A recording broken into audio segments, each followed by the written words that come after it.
আসসালামু আলাইকুম বন্ধুরা, সবাই কেমন আছেন? আশা করি সকলেই ভালো আছেন। হঠাৎ গ্রাম থেকে শহরে চলে আসলাম। প্রয়োজনীয় সবকিছু আনতে পেরেছি কিন্তু আমার শখের বাগানটি আনতে পারি নাই।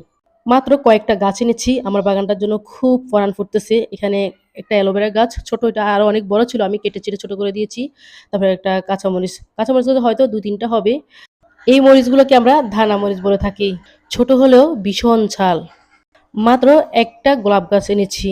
আর কোনো ফুল গাছ আনতে পারিনি। ছোট্ট একটা জায়গা, ছোট্ট একটি বেলকনি, পরের বাড়িতে কি বলে না কি বলে এজন্য আর কিছু আনা হয়নি। তো এখানে দেখুন একটা টমেটো গাছ। তখন ছোট এনেছিলাম, এখন প্রায় ফুল আসছে, ধরার কোনো নাম নেই। যারা আমার আগের ভিডিওগুলো দেখেছেন হয়তো তারা দেখেছেন আমার ছাদ বাগানে অনেক, অনেক ফুল গাছ, ফল গাছ ছিল। এদিকে আরেকটা কাঁচামরিচ গাছ দেখেন, এটা কিন্তু দেশি কাঁচামরিচ। সৌন্দর্যের জন্য লাগিয়েছি, জাল কিরকম হবে আমার কোনো আইডিয়া নেই। তো দেখুন এখানে হলো আমার খুবই, খুবই প্রিয় একটি গাছ দেখতে পাচ্ছেন। এটাকে বলে বিলাতি দইন্না। আমাদের অঞ্চলে